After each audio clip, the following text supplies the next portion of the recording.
3 a.m. your ceiling becomes a courtroom, and your worst mistake takes the stand, smiling coldly.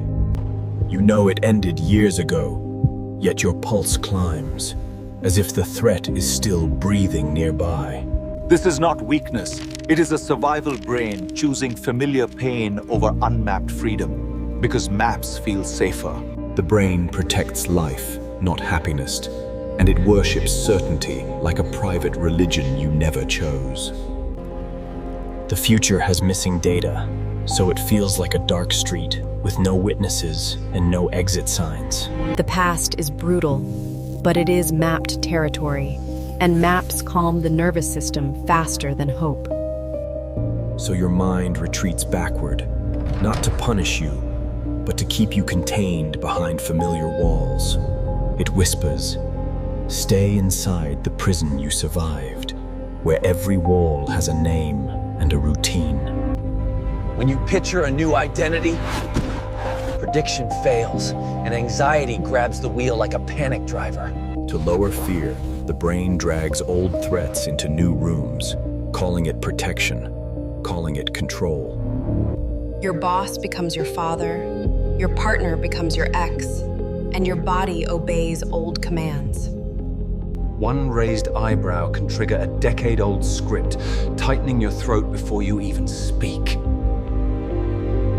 You are breathing in T26, but reacting from debris collected in 2014, still sharp inside you.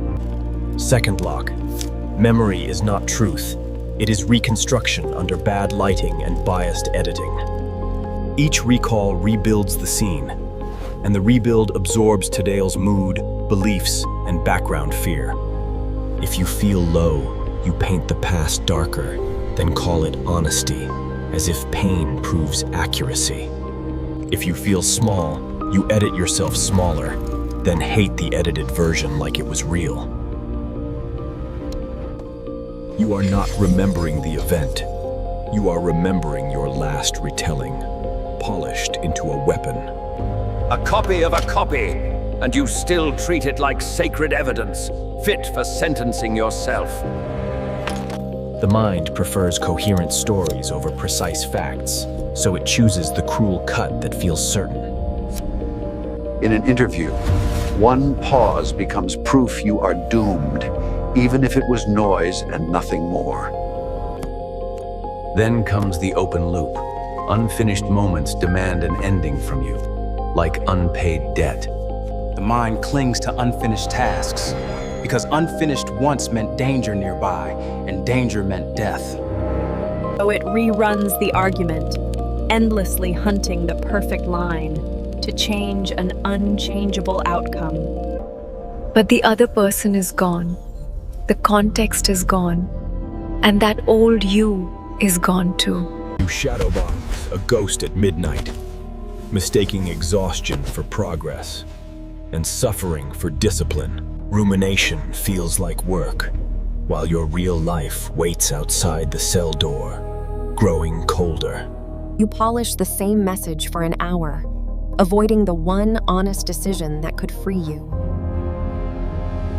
Now the biology. Thoughts are chemistry, and chemistry quietly builds dependence inside the body. Years of stress create a baseline, and your body begins craving that storm like a familiar drug. When calm arrives, your system feels withdrawal, like calm is dangerous, like peace is foreign. It sends an alarm, and your mind searches the archive for a reason sharp enough to justify it. A cruel text, a humiliation, a failure, anything that restores the familiar burn and tight chest. Misery becomes home, not because it is good, but because it is recognizable, predictable, controllable. You reopen old photos, your chest tightens, and the body exhales relief, because pain feels normal.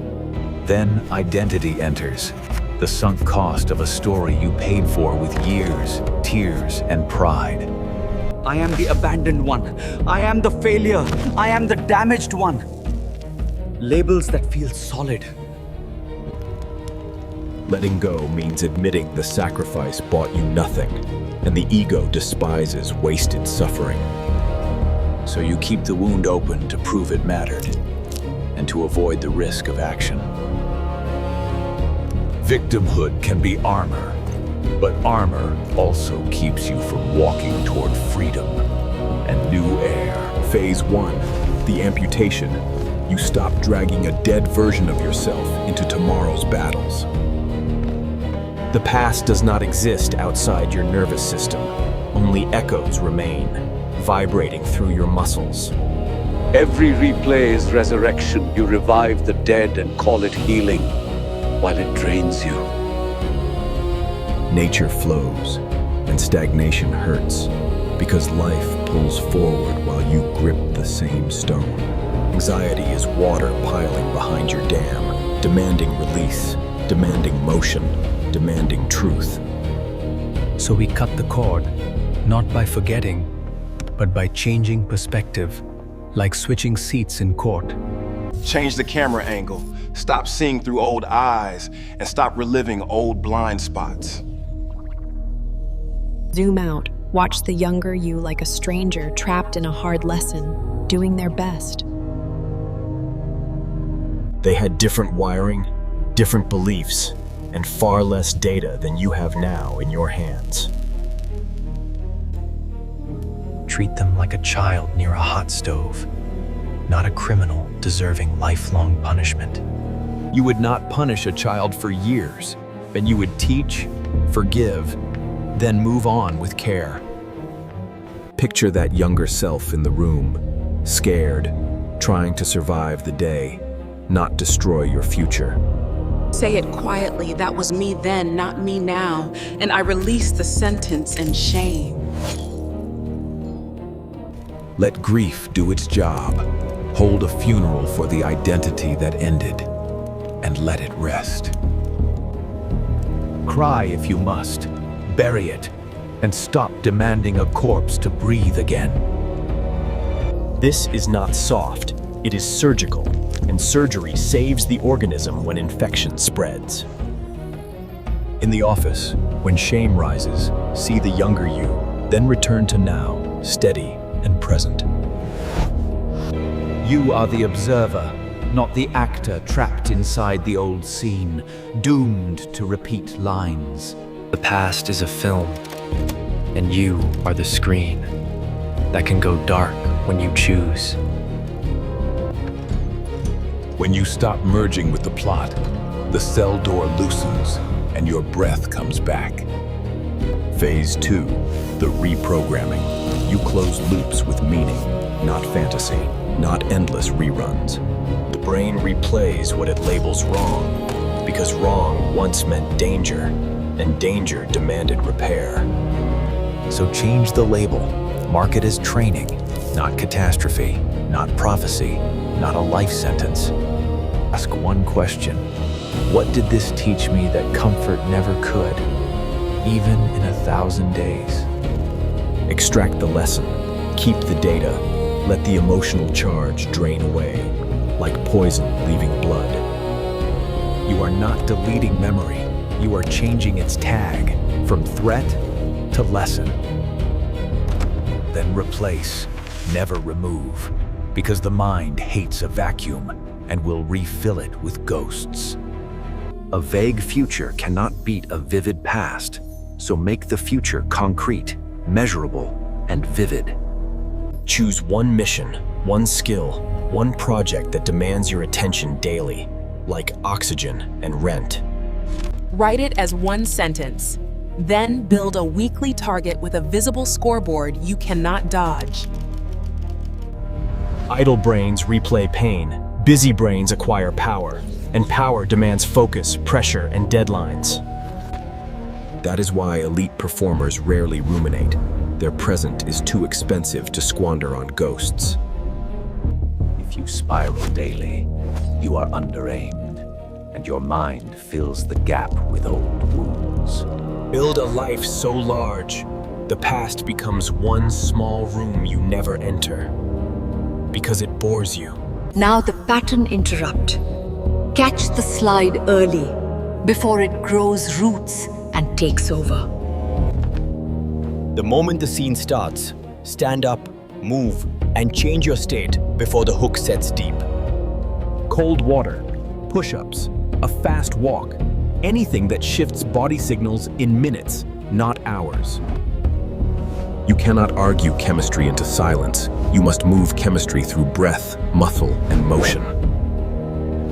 In a tense meeting, step out, breathe slow, return with steadier eyes, and speak with control. Next, rewrite the story, and you are forbidden to tell the old version again, even to yourself. Do not say this ruined me. Say this forged standards I live by and limits I keep.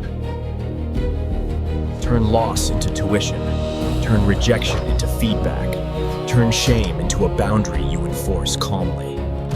Write the lesson in 3 lines, then one action that proves the lesson in the real world. Action closes loops faster than imaginary conversations, because reality responds and the mind obeys evidence. Give your brain proof you are moving, and it stops begging for reruns just to feel control. Phase 3, the Outlier Protocol, the mindset that dissolves regret at the root of replay. Remember death, not to depress you, but to sharpen priorities, like a blade against distraction. Everyone in that scene will vanish, including the judge inside your head, and the audience too. Minutes spent replaying are minutes stolen from the person you could become, and that theft compounds. Use anger correctly, be angry at waste, and spend that fuel forward, building something undeniable. Look at your calendar. Your remaining weeks are numbered, and time is brutal, honest, final. Now, Amor Fati, do not tolerate fate. Want it, because it forged you into someone awake. If you erased that pain, you would erase the strength it carved into you under pressure. The brain stops trying to fix what you declare necessary, and the file finally quiets. This is ownership. You turn trauma into material, not a prison, not an excuse, not chains. Say it plainly. Good. That pain built my standards, and I keep them without apology.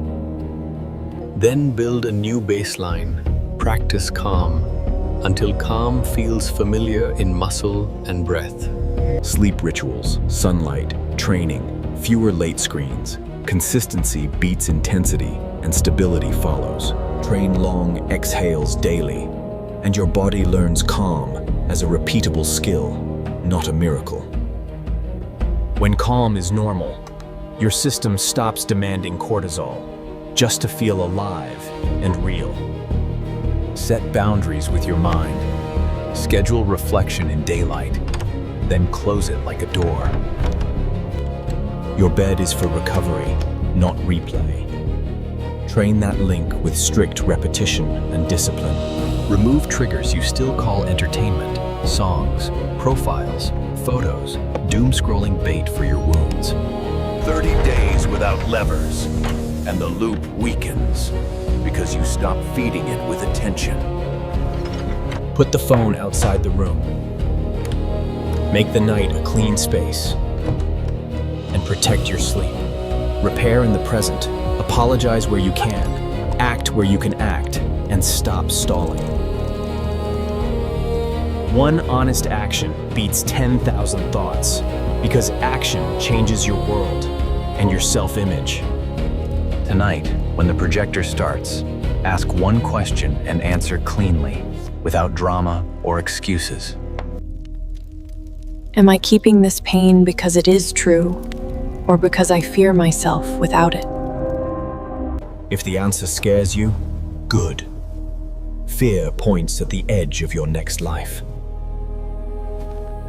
Tomorrow, bring proof, not promises, that you walked out of the cell and stayed outside.